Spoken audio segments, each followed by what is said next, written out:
ನಾಳೆಯ ಪ್ರಜಾಪ್ರಭುತ್ವ ಹಬ್ಬಕ್ಕೆ ತಯಾರಿ. ರಾಜ್ಯದ ಹಲವೆಡೆ ಮಾಸ್ಟರಿಂಗ್. ಚುನಾವಣಾ ಸಿಬ್ಬಂದಿಯಿಂದ ಎಲ್ಲ ರೆಡಿ.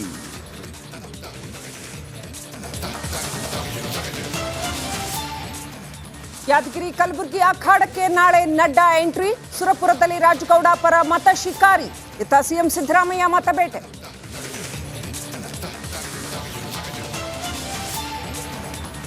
ಸೋಲಿಸಬೇಕು ಬೇಡ. ಏನ್ ಮಾಡಿದ್ದಾರೆ? ಕೇಂದ್ರದಲ್ಲಿ ಮಂತ್ರಿಯಾಗಿದ್ದಾರೆ. ಏನ್ ಮಾಡಿದ್ದಾರೆ? ಮನೆ ಕಳಿಸಿ ಕಾಂಗ್ರೆಸ್ ಅಭ್ಯರ್ಥಿಯನ್ನ ಗೆಲ್ಲಿಸಿ. ಬಿಜೆಪಿ ಎಂಬುದು ಸುಳ್ಳು ತಯಾರಿಸುವ ಫ್ಯಾಕ್ಟರಿ. ಬೀದರ್ನಲ್ಲಿ ಸಿಎಂ ಸಿದ್ದರಾಮಯ್ಯ ವಾಗ್ದಾಳಿ.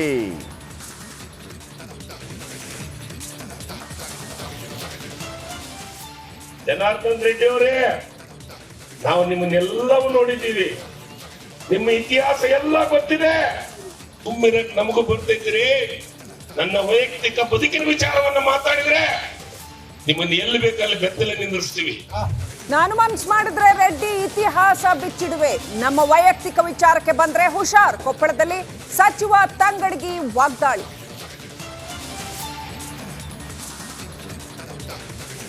ಇದೀಗ ದೇಶಾದ್ಯಂತ ನೇಹಾ ಹತ್ಯೆ ಕಿಚ್ಚು. ಕೆಲವೇ ಹೊತ್ತಲ್ಲಿ ನೇಹಾ ನಿವಾಸಕ್ಕೆ ಮುಖ್ಯಮಂತ್ರಿ.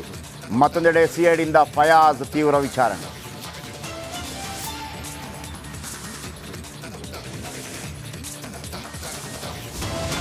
ಹುಬ್ಬಳ್ಳಿಯಲ್ಲಿ ನೇಹಾ ಕೊಲೆ ಏನಾಗಿತ್ತು? ಕೊಚ್ಚಿ ಕೊಲೆ ಮಾಡಲಾಗಿತ್ತು. ಇದೀಗ ದೇಶದಲ್ಲಿ ನೇಹಾ ಹತ್ಯೆ ಕೇಸು ಸಂಚಲನ ಉಂಟು ಮಾಡಿದೆ. ನೇಹಾ ಹತ್ಯೆಯನ್ನು ನಾವು ಖಂಡಿಸ್ತೇವೆ. ಇದರಲ್ಲಿ ಬಿಜೆಪಿ ರಾಜಕೀಯ ಮಾಡ್ತಾ ಇದೆ. ಬೀದರ್ನಲ್ಲಿ ಸಿಎಂ ಸಿದ್ದರಾಮಯ್ಯ ವಾಗ್ದಾಳಿ ನಡೆಸಿದ್ದಾರೆ. ಪ್ರಕರಣವನ್ನು ಸಿಬಿಐಗೆ ವಹಿಸಿ ಅಂತ ಹೇಳ್ತಾರೆ.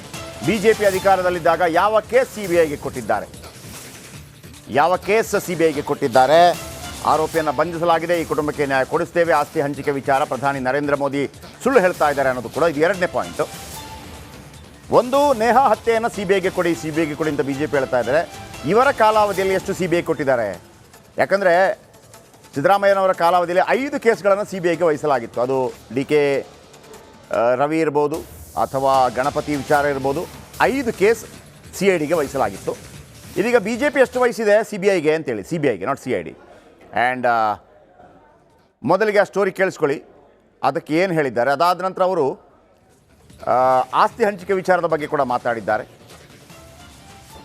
ಅದಕ್ಕೆ ಸುಪ್ರೀಂ ಕೋರ್ಟ್ ಏನು ಹೇಳಿದೆ ಅನ್ನೋದನ್ನು ಕೂಡ ಹೇಳಿದ್ದಾರೆ. ಕೇಳಿಸ್ಕೊಳ್ಳಿ. ಈಗ ನಾನು ನೇಹಾ ಕೊಲೆಯನ್ನು ಈಗಾಗಲೇ ಖಂಡಿಸಿದ್ದೀನಿ, ಈಗಲೂ ಕೂಡ ಖಂಡಿಸ್ತೇನೆ. ಅದನ್ನು ಈಗಾಗಲೇ CID ಕೊಟ್ಟಿದ್ದೀವಿ. ಮತ್ತು ವಿಶೇಷ ನ್ಯಾಯಾಲಯ ಮಾಡಬೇಕು. ಅಪರಾಧಿ ಆರೋಪಿಗೆ ಶಿಕ್ಷೆ ಕೊಡಿಸ್ಬೇಕು, ಕಠಿಣವಾದಂಥ ಶಿಕ್ಷೆ ಕೊಡಿಸ್ಬೇಕು. ನಾನು ಪಬ್ಲಿಕ್ ಪ್ರಾಸಿಕ್ಯೂಟರ್ಗೂ ಕೂಡ ಮಾತಾಡಿದ್ದೀನಿ. ಅವ್ರಿಗೆ ಕ್ಯಾಪಿಟಲ್ ಇಂಪ್ರಿಸನ್ಮೆಂಟ್ ಅಂತ ಘೋರ ಶಿಕ್ಷೆಯನ್ನು ಕೊಡಿಸ್ತಕ್ಕಂಥದ್ದಕ್ಕೆ ಪ್ರಯತ್ನ ಮಾಡಬೇಕು ಅಂಥೇಳಿ ಪೊಲೀಸ್ನವ್ರಿಗೆ ಮತ್ತು ಪಬ್ಲಿಕ್ ಪ್ರಾಸಿಕ್ಯೂಟರ್ಗೆ ಮಾತಾಡಿದ್ದೀನಿ. ನಾನು ಅವರ ತಂದೆ ಜೊತೆಲೂ ಕೂಡ ಮಾತಾಡಿದ್ದೀನಿ. ನಾವೇನು ಸರ್ಕಾರ ಏನು ಕ್ರಮ ತಗೊಂಡಿದ್ದೀವಿ, ಈಗ ಅವನ್ನ ಅರೆಸ್ಟ್ ಮಾಡಿದ್ದೀವಿ, CIDಗೆ ವಹಿಸಿದ್ದೀವಿ ಅವನಿಗೆ.